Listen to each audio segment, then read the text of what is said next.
Hello, everyone. This is criminal profiler Pat Brown, and I'm here again to do an analysis of the Delphi trial of Richard Allen. This is my part 12, and it is Monday, November the 4th. All right, it's a full day in court, and I want to focus on the psychology aspects because I think this is going to play a huge part of uh, what the jury is going to end up determining his guilt or not guilty, verdict. And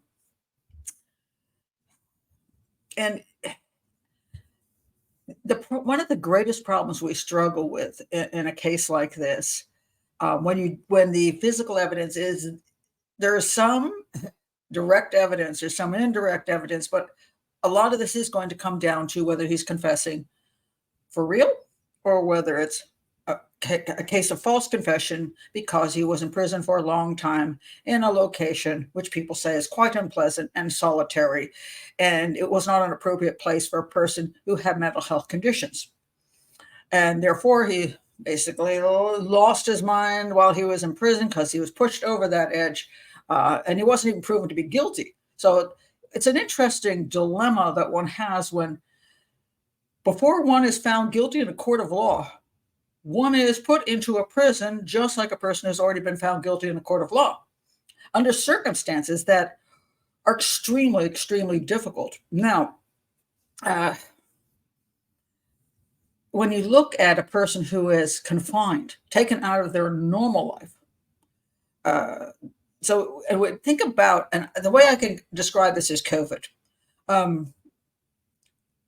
So Richard Allen, regardless of how his life was going at the time or whether he killed the girls or not, he was going to work. He was able to play pool. He was able to have a beer. He was able to lay in bed with his wife. He was able to do whatever he was able to do because he had the freedom to do so and to choose on a daily basis. And for those of us who have that relative freedom in our lives, that's what we do as well. Now, it doesn't mean our lives go perfectly or we make great choices. It doesn't mean we can't become depressed, thinking our lives kind of suck. We're not succeeding as well as we want to. All of these things can be a problem. But if it's in a normal landscape where we are not being imprisoned in some way or other, we have a good level of being able to make choices and have some level of comfort. Now, when COVID hit, I about lost my mind during COVID. I did not do well. Some people did fine. My sister, she didn't seem to be bothered that much by COVID. Why? Well, she, first of all, had a companion in the house, or she was living with her husband. They went out and did things. They lived in Florida, so they were able to go out and ride bicycles and take walks. And they somehow, with she also was a musician, so she could practice all all their different instruments. And she didn't do that badly. I, on the other hand, felt like I was in solitary confinement because prior to COVID, I had been going out. Now, one of the things I do besides criminal profiling, have done in my life, is medical sign language interpreting on call to the emergency room because I like being around people and I like kind of the adrenaline of it. And so I would get phone calls or texts. We actually use text these days. So for 3 years before COVID, since I quit TV, I was still doing my profiling work, but I wasn't doing television any longer. So I said, hey, I got to get out of this house because I live alone. And so I went back and did some medical sign language interpreting. And so I would I get the text, jump in my car, drive to the hospital. Hey, everybody, what's up? There'd be my patient. I'd say, what's up? What's wrong today? And then we'd chat and chat and chat. And then we go to into the room, and the doctor would come in and the nurse would come in and I'd interpret, and very busy and very lively. And it would change. Every patient I got was different. I might get a woman who's about to give birth, and I'd be there through the whole birth and watch the baby be born. I'd be there for people having heart attacks, accidents, psych wards, criminals, all kinds of people. And I liked that. And along with that, I had other things I did outside of the house. I played table tennis, pickleball, took art classes. Then COVID hit. They shut all of the medical sign language interpreters down. You couldn't come into the hospital anymore. That was gone. Couldn't play table tennis anymore. Couldn't play pickleball anymore. Couldn't go to the art classes anymore. So here I was in my house, which is a small house. And I wake up in the morning and go, oh, great, here I am. Every freaking day. And I look out that little window in my bedroom like I was in a cell looking out. And I did not do well. Now, mind you, the fortunate part was I do live next door to my daughter. And so I ended up homeschooling my granddaughter, which was a saving grace of everything because she came over and I taught her every day. But when she went home, then I had that long evening, and it was not a lifestyle I wanted. And it made me very unhappy. I would say I was depressed. Now, I imagine if I were arrested for what was considered a terrible crime, that I'd committed this terrible crime. It is a terrible crime. If I had committed such a terrible crime, but I was innocent, and they took me and put me in the kind of situation he was in, where I no longer could choose anything. It would be worse than COVID. I wouldn't be able to pick the food I wanted. I wouldn't see my grandchild. I couldn't at least choose some things in my solitary confinement. I choose nothing. I'd be in a crappy little cell, even if they gave me a little bit of things here and there, day after day, like COVID, day after day after day. I don't think I would do well. Now, would that cause me to become psychotic? That's another question. I did not become psychotic during COVID. I was still a rational human being, unhappy rational human being, but rational. So, but the defense, they're going to say this guy didn't do this. They ripped him out of his life. They made everybody think he's a child killer, took him away from his wife and daughter, put him in this horrendous situation. Should have only been there like 30 days because that's solitary, but no, we're going to leave him there for over a year. And he started falling apart. Over the months, he just, it got to him. And finally, he started losing touch with reality and started confessing to a crime he didn't do, and had no real great information, although the prosecution will say, what about that van? He said it was a van, but it hasn't been so detailed in any way that at this point you could say that he gave information only the killer would know outside of that supposed van comment. Like if he could say exactly how he killed the girls, in what order, why he did certain things, not guesses, but actual have stuff that you go, he would have to have been there to know how he cut the girls' throats or whatever. I haven't heard that he said anything that was that specific that you could say, crazy or not, clearly he killed them. But the defense is going to push that he lost it. It was just the trauma of being in that isolation caused him to just, mentally fall apart. Now, interestingly enough, that if he was in that bad shape, I'm not sure why he's allowed to even go to trial, because wouldn't he be mentally incompetent? But I don't understand that. I'm not an attorney. I'm not part of the system. So these are interesting questions which other people can ask. Now, let's talk about what the claims are going to be. Now, the prosecution had Walla, who I said last time, I think she should have been fired. I think she was dreadful. She was saying he was faking it when it came down to the weird things he was doing, and his confessions were real. So that was her opinion. Now, there have been many people who've been in prison who will fake stuff. Let me tell you, they'll sometimes fake it right after a crime happens. Like, especially if they think they're going to be caught, they'll say they go murder somebody, and they're like, oh man, they're going to say, I'm a psychopath who just did this because I wanted to. But if I rip all my clothes off and run around town naked, they'll pick me up and they'll take me to a psychiatric place and they'll evaluate me, and then I'll act really weird there, and they'll think I had a mental breakdown. Therefore, I wasn't. That's why when I committed the crime, I thought that Satan was in that person or something, and that's why I did it. That's been done many times. Or people get into a prison situation and they realize that they everybody's thinking they did it, and maybe if they go and start looking like a lunatic, it'll work. And people say, "Oh, that guy's just crazy, man. We can't believe what he says is true. He's confessing his stuff. He's acting so weird." I don't know. And that's what the defense is, of course, wanting the jury to believe.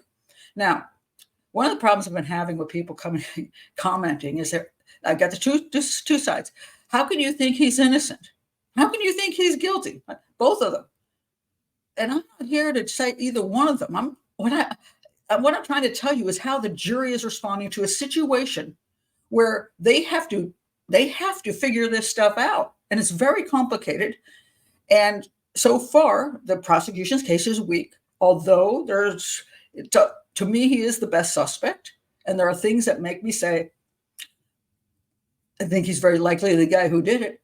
But even if I were sitting in that court, there's those things that bother me enough where I don't know. And I don't think the jury will know whether they can say there's not reasonable doubt. And I think that's going to be the problem the prosecution has to overcome. But they've already done their part. Now the defense is going to keep hacking away, and then they're going to get their last say. But to me, there's problems here. Now, last time they showed a bunch of videos to the jury of him in his cell acting weird and being naked and stuff like that, which made them go, "What's wrong with him?" Now, that doesn't prove he didn't kill the girls. Just proves he was acting weird. So this is the question: is can we say that he confessed because he was in a psychotic state or not? Okay, let me read you a little bit of from the defense witness, which is Dr. Polly Westcott. Now, mind you, I already didn't like the prosecution witness. I don't like this witness either. Westcott is a neuropsychologist based in Carmel. She told the court her specialty was in forensic psychology and neuropsychology. Now, let me say again, since I cannot access the entire verbatim transcript of the court, all I can get is what's from the media or what from some YouTuber that, like Lori Lee, who at least have some respect for. And I don't necessarily watch every bit of another person's YouTube channel for a long time because I don't have the time for that. I leave that for you guys. So that's why I'm saying, if you have anything that pertains to what I'm talking about, and you go, "Pat, you missed this," fine, I accept that. Put the timestamp on the video from somebody like Lori Lee and not from the other two I said I do not want to hear from. Okay, I like to at least have some respect for the person and be okay with their channel. Lori Lee is the one. If you're going to give me some comments, let it be from that channel, and give me a timestamp, and so I can see if in her notes she can exactly say what was said. All right. So Westcott is a neuropsychologist based in Carmel, forensic psychology and neuropsychology. Baldwin and defense attorney Brad Rossi hired Westcott in May 2023 to assess Allen's mental, emotional, and physical health decline while he was in Westville. And here we start having the problem. We have Walla, who was just there. The state had to have somebody there to do that. She wasn't working for the prosecution. So at least I'll give the prosecution that. She wasn't a, quote, hired prosecution psychologist to go in and prove that he was not crazy. She was there and she noted things. I'm not happy how she noted things and that she was running around doing true crime stuff, over there, running over the bridges stuff and getting involved in a case that her client was involved in. She shouldn't have been doing that. That to me, that is a conflict of interest. But she wasn't just a hired gun for the prosecution at that point in time. And one of the problems we have unfortunately, with trials is that there are hired guns on both sides. Might get a blood spatter expert. Prosecution hires a blood spatter expert, and the defense hires a blood spatter expert. Depending on the amount of money that is available to the prosecution defense, you can get, a lot of times the prosecution has the weaker expert and the defense can afford the famous ones. Sometimes depends who you are. If you're like a poor schmuck, you might get a really sad defense, no question about it. because you can pay for a good defense if you are rich enough. And the people that are rich enough will get those people that, you've all seen on all the television shows. They've shown up in all the documentaries, all the famous forensic pathologists and so on and so forth. So the prosecution and defense hired guns, which I think right there is a conflict of interest. I have issues with this. I would like to see a person who was going to analyze the case would have no idea whether the prosecution or the defense would use whatever they said. They were hired by anybody. That would be great. Somehow that they were blind as to who wanted them there. Who maybe get a group of people, just like find about 4 or 5 different people, experts in a certain field, and they all analyze the case, but they're not brought in by one side or the other. I don't know how that would work. The problem is sometimes I have ideas I don't think can function in the real world. But I have been hired by defense attorneys before. I've worked very rarely for defense attorneys, but they will try to get me to go with the agenda they want. If they want to prove their client who killed his wife, they're on appeal, is innocent, they want me to create a scenario that she was killed by a serial killer. And then I look at all the evidence and I go, well, your guy's guilty. Everything points to him. And they're like, oh, but Pat, couldn't it have been a serial killer? Couldn't you come up with a scenario that would include a serial killer? And I'm like, no. And then they fire me. Because if you want to make more money, you go along with the agenda, because you've been hired by those people, and you can bulk up those hours, and you can, is that the word, bulk up the hours? Bulk up those hours. You can bilk people too, but bulk up those hours. And then if you testify in court, that's a whole bunch more money. You can, and as a matter of fact, if you're well known enough, you can charge us a freak load of money. Like, oh, that'll cost you $40,000, $50,000. What the heck? You could charge huge amounts of money because the defense wants you because you're famous. So that's the way it works. And so you're a hired gun. And if you're a hired gun, in my opinion, you have a conflict of interest right there, because you're not just examining the evidence and saying what you see because you have no skin in the game, So anyway, she's a hired gun, Westcott. What does she say?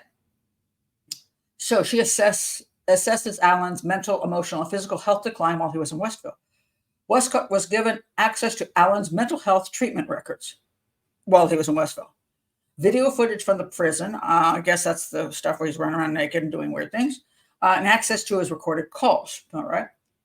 She told the jury she received more information about Alan than she had in any other criminal case she had worked on before. All right. Russell noted that Westcott stopped receiving videos of Alan in March of 2024. Okay. So she's got some stuff. Okay. She met with Alan at Westville in August 2023 and performed the assessment over 2 days. Now I'm going to start. Can you do an assessment over 2 days in a case that's this important? That's up for grabs. Westcott also said she spoke with his wife, Kathy, for additional information on Richard Allen, because the wife is obviously a fountain of truth. Her report in total ended up being 127 pages. Now, before you get impressed with that, when I've written profiles for police departments, mine are really short. If the FBI writes a profile, it's 127 pages. Why is this? Some of it has to do with what is expected, that you will, for the 100 of those damn pages, you will make statements about, I was contacted by so-and-so in the police department on such and such a date, and I was asked if I would analyze the blah, blah, blah, and therefore we had a conversation at 1:03 p.m., and it goes on like this. On March 22nd, whatever year, I received 250 pages of whatever. I received a CD, blah, blah, and it'll go on for like pages of the things received. And then the person will go into, I studied these things. And then they will go into the whole minutiae of the case. On such and such a date, so-and-so did, and that'll take up 50 pages. They're just repeating everything that's already there. And this is stuff that the police department already knows. So all that stuff, the police department's they're like, We'll get to the meat of it. Oh, it's at the end of this 127 pages. I, I did a lot of pro bono work, and I'm like, I'm not doing all that. You already know the situation. What you want is my analysis based on evidence. So I would start going, you already know. Here, I received all the information. Period. Here's my viewpoint. So mine were very short. So her 127 pages, God knows what most of them were. I'd like to see it, actually. It'd be kind of interesting. Okay, so through her assessment, she said she learned Alan had an extensive mental health record, saying he had severe anxiety through his childhood before starting anxiety medication in his 20s. She also said Alan has struggled with depression, fears of failure, and suicidal ideation through young adulthood and adulthood.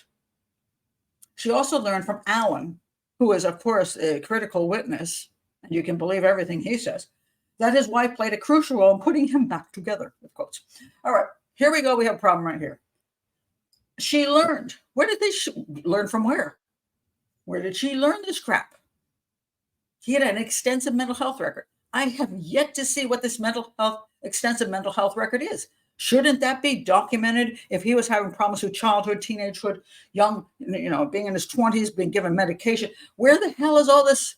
I haven't seen it yet. If you have anybody who has that information, that it actually even exists, put it in the comments with a timestamp. I've never seen it yet. That there is truly an extensive mental health record. And is he saying he had anxiety through his childhood, and that in his 20s he took anxiety medication? I don't know. I don't know if she knows. Where did she get her information from? If you're going to say this is true, you must document it. You must say this is the evidence on which I base this. If I am claiming that he has an extensive mental health record, why am I saying that? What am I basing it on?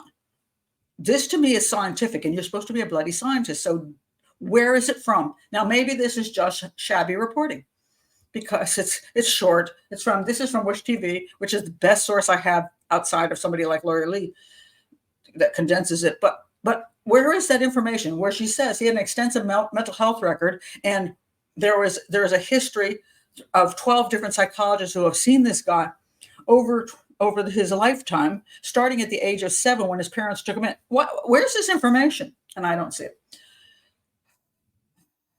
Is it coming from him? He's not necessarily a credible witness. When you want to say, hey, even if I killed those girls, it was because I'm a mental mess. I've been depressed and suicidal all my life, and my mind doesn't work right. Okay. He can say that, but that doesn't mean it's true. And she's supposed to be a psychologist. She is a what again? A neuropsychologist. All right. She also assessed Alan for a personality disorder. Which one?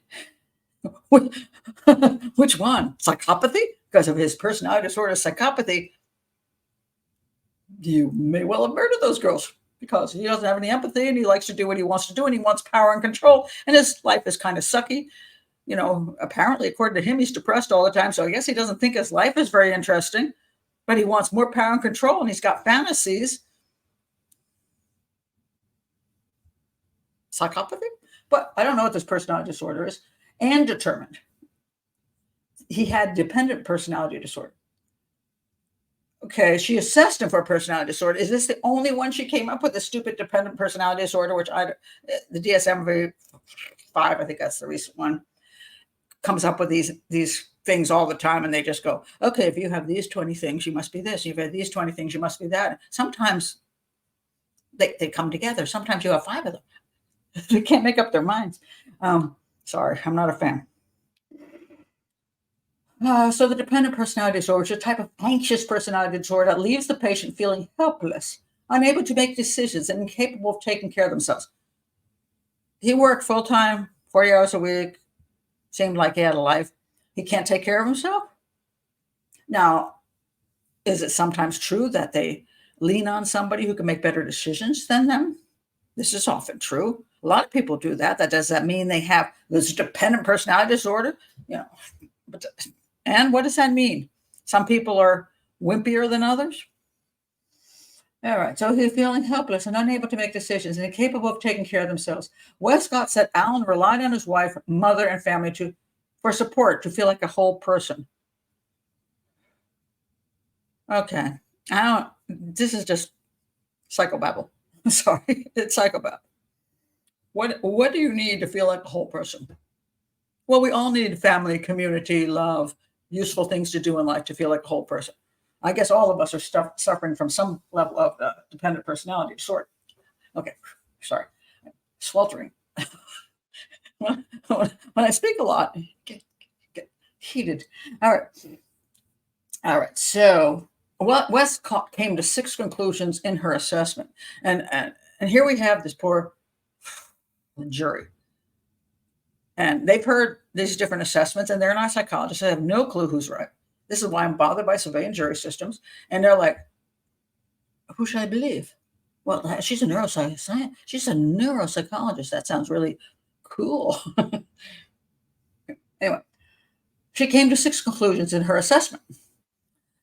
1, Alan has a long history of mental health issues, which I have no proof at this point that you have documented in any way that came from anything that is. I just don't know where that comes from. So I'm not fond of number 1, unless in court she provided a list of his long history of mental health issues that were evaluated throughout his life by actual psychologists and psychiatrists, and he was constantly being seen. Unless that's true, just because he says he felt depressed in different points of his life is not a long history of mental health issues. Shoot, I was a miserable teenager. I hated my high school. I didn't know what to do with my life. I left high school. I went to community college. I got bored. I went to Hollywood, tried to become an actress. That failed. I traveled to different places. I went in and out of colleges. I never committed any crimes, but except for taking my father's money and going to college and quitting.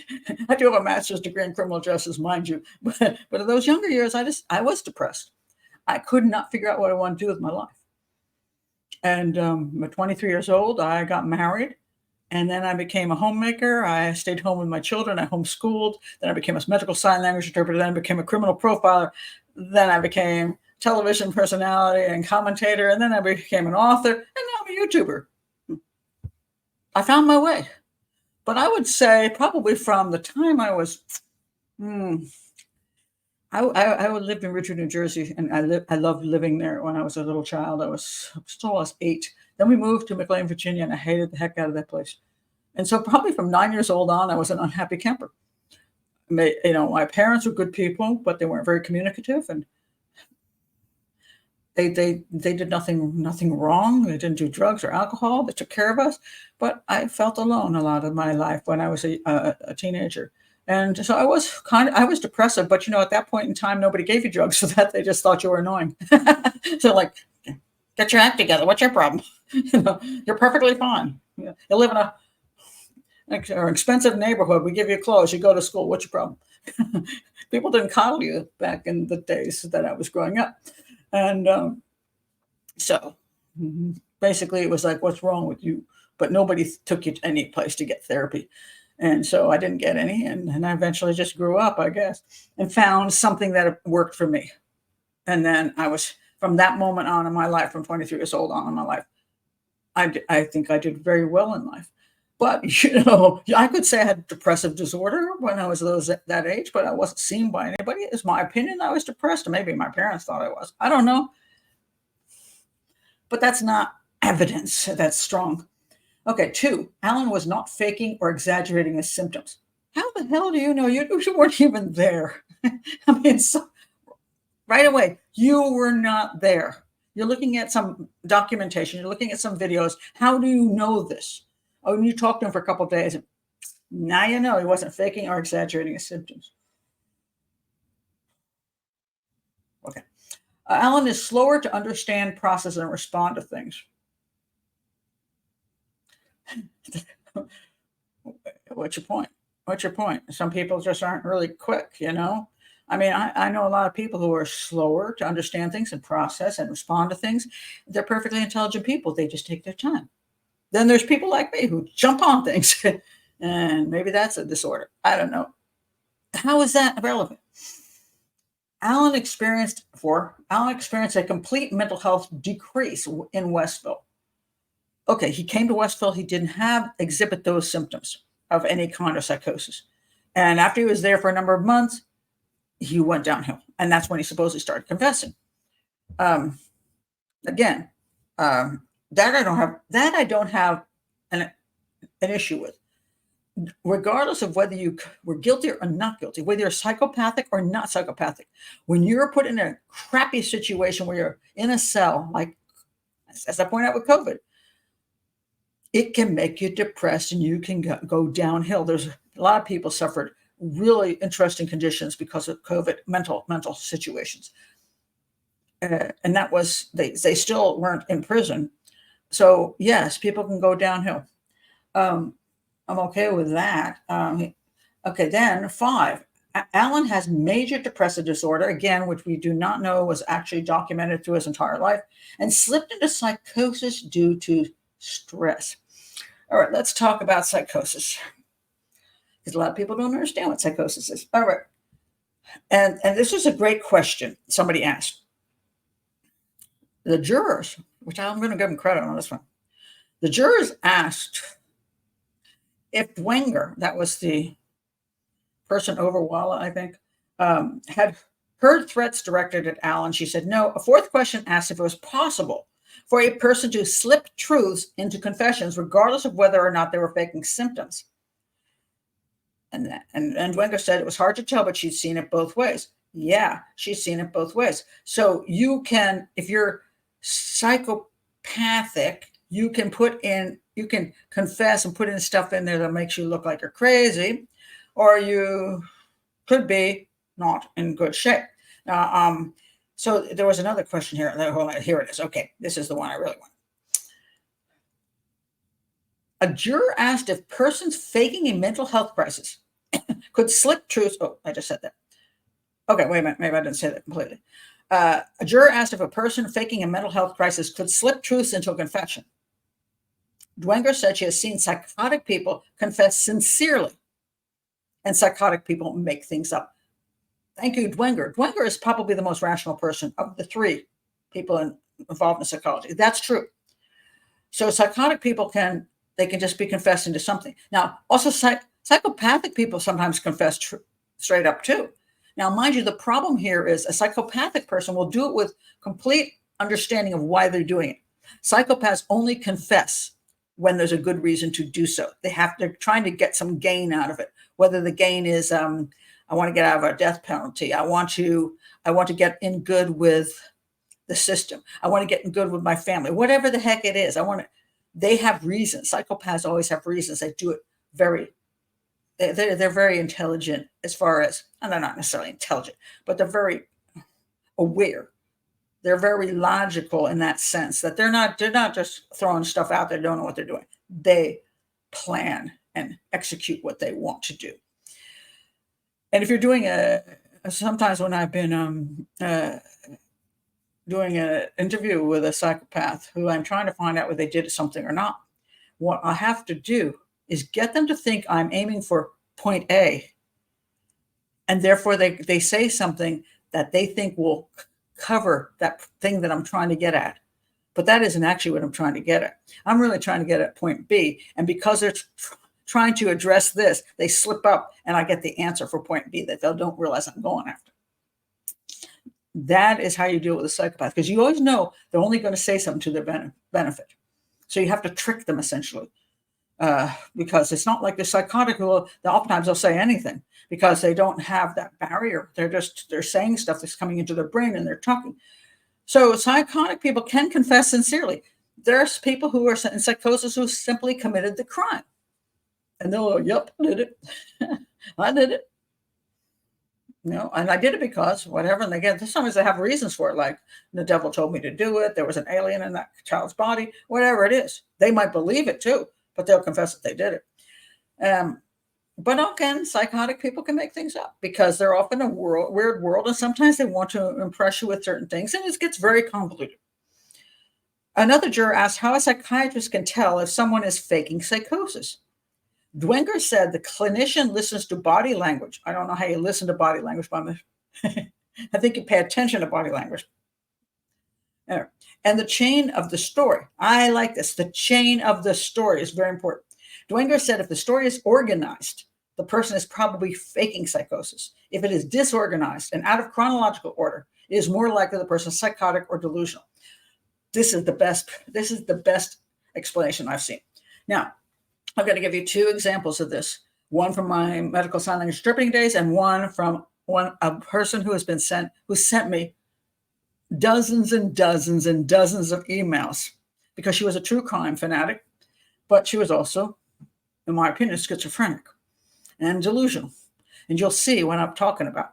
So when I was this medical sign language interpreter, sometimes I'd be brought in. I have a new client, a new patient at the hospital, and so the doctor or the police would ask her, I'll say her, so what happened? And she would start signing, and I'm like, no, I'm not actually interpreting. And the doctor or the police would get kind of annoyed, and they go, "What's she saying?" I'm like, I have no idea. And they get mad at me. Well, here's the thing. When you interpret another language, which American Sign Language is, it's not word for word English. It's concept for concept. So if I sign school, I go, that's not an English word order. I would interpret that as I go to school. I wouldn't say school, I go, because that's not what it's I go to school. And when you get into longer sentences, you have to wait for the entire thing. And then when you get the whole meaning of it, you start talking. And it's very different. It's quite a skill. And I'm pleased I had it. I worked in sign language interpreting for 13 years. There's sometimes it would go for quite a ways, and then you'd start speaking in English to whom we were interpreting to, and then you'd have to watch what they're signing and do two different languages at the same time. The thoughts that were coming out and the thoughts that had already come out. It's a skill. Well, but with schizophrenics, they're like saying stuff, and you're like, I have no idea what you're trying to say. And so you couldn't get a concept for concept. And then the doctors and nurse cops will get frustrated, like, let us know what she's saying. I'm like, okay, stop here. I cannot. What she's saying doesn't make sense. I will now try to interpret for you word for word in English. That is not how you properly interpret from language to language. But I'm going to do that as best I can. So woman starts talking. I go, refrigerator on highway like a rabbit. How happy butterflies are. And then they look at me and go, that's my point. You get it? She makes no sense. Now, here, I will read you now. I think I kept it here. I will read you one of the emails from this person who, this is coming from, remember, she is a true crime fanatic, really into it, but she wanted to solve crimes. I'm not going to give the person's name or location because I do not want to, that person should not be identified. She seems like a lovely person, except for the fact that she has a mental health condition. All right. She's talking about Johnny Gosh, the little boy who was kidnapped, and her mother, Noreen. Subject, I would ask Noreen to take a trip up there and day the night with a flashlight. How easy this would be at 11 p.m. evening. Now let's talk about subliminal words and how each day we live in more and have our first being in ourselves, lost in times in ourselves to understand. Our world. One park too, my interest here. I don't know why, but this lady is pushing 80 years old and I care. I would start with this park first. It is very near a shooting range of officer training. The Mexican was shot. Second, there is a weird illusion, in capitals, to what I don't really believe in. No, not at all. Hypnosis cannot compete to a little girl lost 1 month and then several months later remembers. That's all it is, Pat. That is it. And we found Emmanuel. I failed on that case as I have on all of them. I was a tree in the forest that falled, and no one listened. Here I have an odd world around his vision of a tag in Iowa.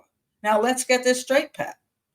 It's 6 a.m., still partially dark, and this dude is right there looking at this Mexican, and the kids are getting scared, and he bends over and gets the tag. Now this Mexican, ready to go to jail for this for life, still takes the kid and doesn't say, oops, bad day to do this, let's try another kid or a day. So the dude in this didn't immediately go up to his parents and take the kid home. Not there. This park would be my first park to take the hounds in. Was there a motion detector that went off late that night? That's my call. Iowa, tags, weird, park very near, old antique park, very old park. Was he ever there? Do you know what she's talking about? I have dozens of emails. She sent them every day to me. Some were more convoluted than others. That's a person who exhibits the inability to go in a straight line, which is what I was talking about. That it would make very little. It makes very little sense. Now, a person who is not psychotic, is faking psychosis, often doesn't know how this actually works. So they fake it in a way where you would go, I think you're faking it. But a person who is very, very aware of what a person in psychosis would actually say and do, they would see it differently. So in my opinion, I don't know whether he's psychotic because I have not seen anything. I don't have word for word translations of what he was saying, how often this happened. I don't know. And I wish the jury would know, but I don't know if the it's been explained to properly to the jury, although that question that was asked was good, whether they could identify it. I mean, I saw this all the time at the hospital and through a lot of my work. I have psychopaths that write me. I've had psychopaths, serial killers write me from prison. They're coherent. Psychopaths are not psychotic. They're coherent. And they write you a letter. It might be long and manipulative, but it makes sense. But when you get a letter in the mail and your name is on the front, and then on the back, there's writing all over the back because apparently when they're writing their stuff to you on a piece of paper, they run out of room, so they start writing around the edges, and then they write on the back of the envelope, and sometimes on the front of the envelope, and you're like, whoa, you can tell somebody's in psychosis or has schizophrenia like a mile away. You've seen it before. You know what it looks like. For the jury, I don't know. And she's saying, let's go back to Westcott. He has major depressive disorder, which I don't know is true, except for the fact that, yeah, he's probably depressed because he's in this in a shabby situation in solitary. And even though there's many people say he got better treatment than many people, it's still confinement. And let's be fair about that. And slipped into psychosis due to stress. Can stress cause you to go into psychosis? I'm not saying it can't. I just don't know that it did. And and I don't know that even if he did go into psychosis, he wasn't actually a psychopath who killed the two girls. And psychopaths, sometimes when they're in prison, they can have psychotic moments. It's not like psychopathy prevents you from being psychotic. I mean, psychopathy is psychopathy. That's who you are. That's your personality disorder. But if all kinds of stuff comes onto you, you can go into some possible psychotic moments. Doesn't mean he didn't do it. All right, last one. Alan's brain chemistry was changed while in prison. Okay. She has no proof of this. I know she's a neuropsychologist. She's going on theories of neuropsychology that this situation changed his brain chemistry. There's zero proof of that. I don't see that she didn't know what his brain chemistry was prior to coming into prison. She doesn't know what it was after he was in prison. You have to have proof of that. You can't say his brain chemistry's changed when you do not know that his brain chemistry's changed. Now, there's a lot of people get really upset when I go into this stuff. You're not a psychiatrist, you know what you're talking about. And a lot of people believe strongly that brain chemistry causes people to do things. But the problem is that there's really never been solid proof of this. I keep looking it up for everything like postpartum depression, which totally exists. But I don't know that brain chemistry causes it. And you can, please do not argue this whole thing in here. I don't know that stress causes a brain chemistry change that then causes you do act in a certain way. The brain chemistry part has not, in my opinion, been proven, because I keep going through all the psychology journals and I don't see it there. What is proven is that when a person then gets to the point of having severe issues and then they're given medications and stuff, then there's evidences of brain chemistry changes, but it seems to come either after the issue or after the medication. I'm just going to leave that there. But so, don't argue it, because it's just a pain in the ass.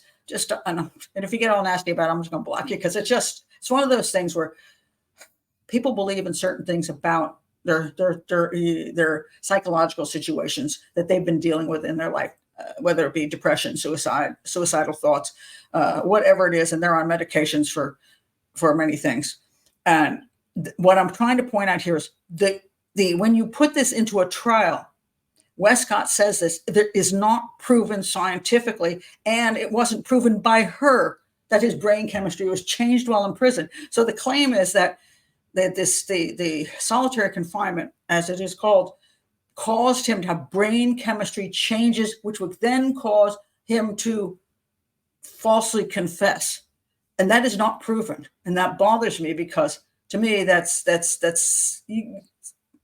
not evidence. Sorry, you're making that stuff up.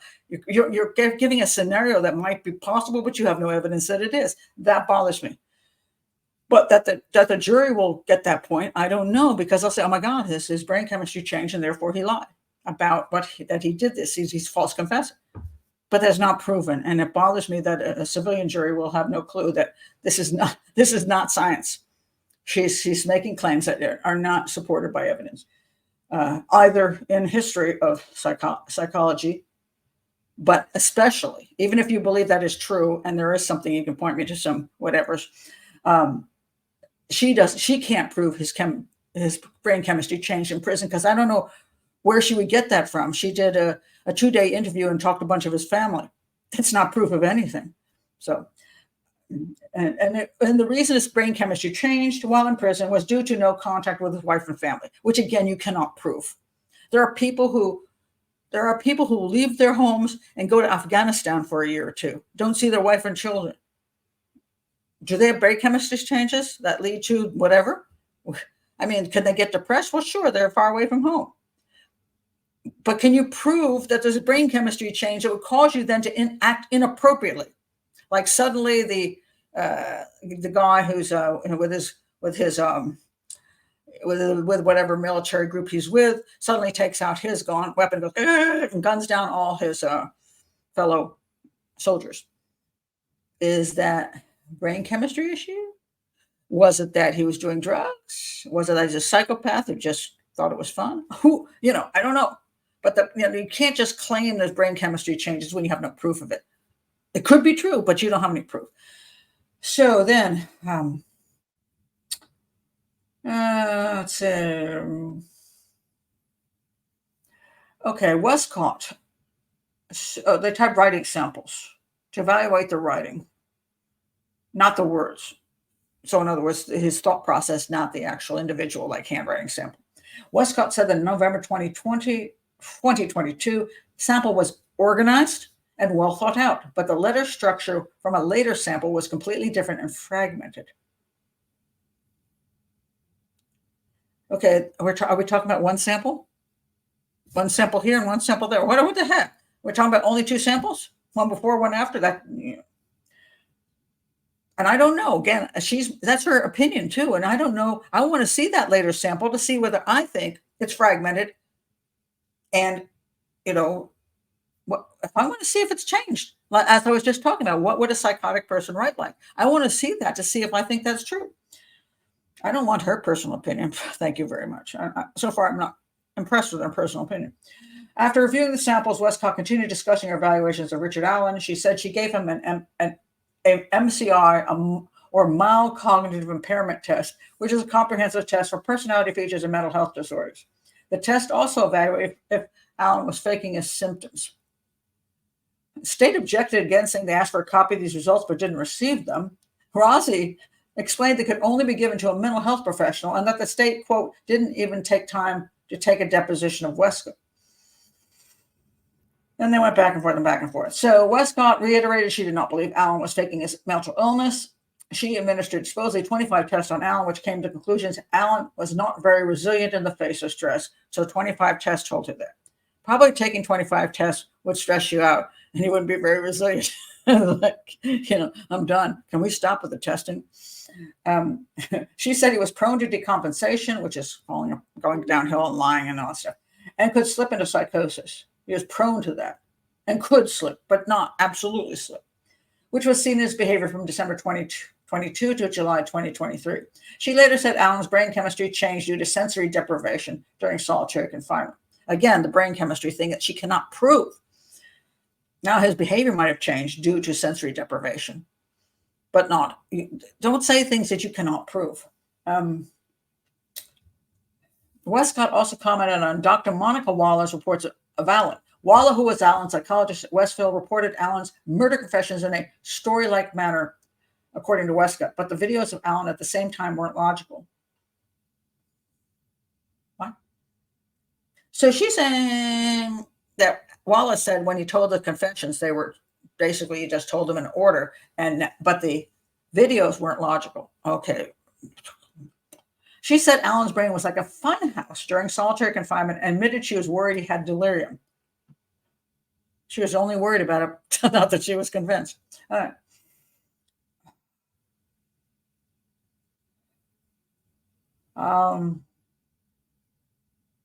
Westcott told the jury at one point, Allen said, Satan killed the girls, and she felt he was making statements inconsistent with reality. Oh, the old Satan did it, But did he really believe Satan killed the girls? Or did he just say that because people, one thing you learn when you're trying to cover up a crime is to bring the devil into it. The Satan made me do it. The devil made me do it. Doesn't mean that that's what you actually believe. Or so.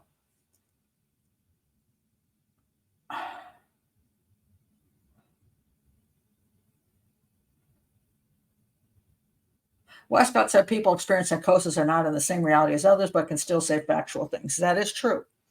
Then jury asked several questions about Allen's mental health history. If Mr. Allen has the common sense to be afraid to leave a cell, wouldn't he have the common sense to fake his symptoms? Ooh, civilian jury. One for you. Westcott said Allen's statement about being afraid was before a psychotic episode.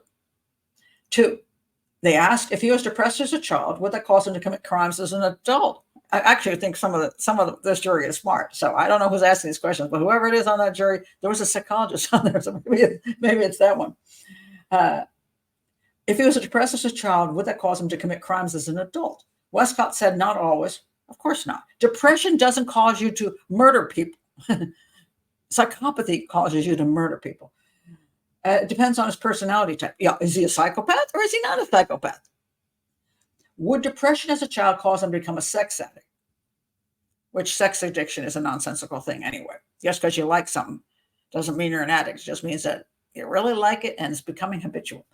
Westcott said no. Thank you very much. Just because you have, oh man, I don't have enough friends. Let me have sex. It'll turn into a sex addiction. So I'll give Westcott a check on that one. Did you watch Allen's police interview in October of 2022? And Westcott said no. That's interesting. All right. So, can he be proven to be in psychosis when he confessed? I don't think it can be proven because so far it's been pretty. It's the defense on that is also weak. The prosecution's weak on the evidence that puts him absolutely linked to bridge guy in the scene. It's a little weak. The confessions actually are kind of, for most people, would be shocking that he would confess to his wife, confess to his mother, say, I killed the girls. That's something a normal person doesn't want anybody to even think they did. So to confess to it is really unusual if you aren't like a psychopath trying to get something out of it.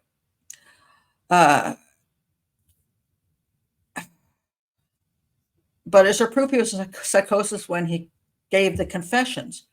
Because there were 61 of the stupid things. So, was he in psychosis all this time? Was he in and out? And I don't think the defense had a very good witness. I think she pretty much sucked as much as Waller did. But which way do you go with it? Because it is true that the confinement and that he was in could make you, for a better word, nuts. Just as the COVID lockdown had a terrible effect on many people. Does it make you a psychopath? No, it doesn't make that doesn't do that. But can it throw you into psychosis? So was he a psychopath that killed the girls and still when he was in confinement, it was pretty much torturous, and it drove him to freak out? Or was he just a psychopath playing a game? And I don't have all those particular details, so I can't make that actual confirmation. I want to know if the jury has got all those details, because it doesn't even seem to me that the defense witness who says, oh yeah, he had depressive all his life, where's the evidence?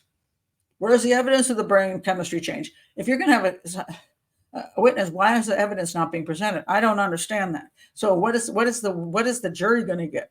I want to see that, and I think the jury should be able to see that there is evidence that he had a very fragile mental state, so that when he went into prison, he went into psychosis.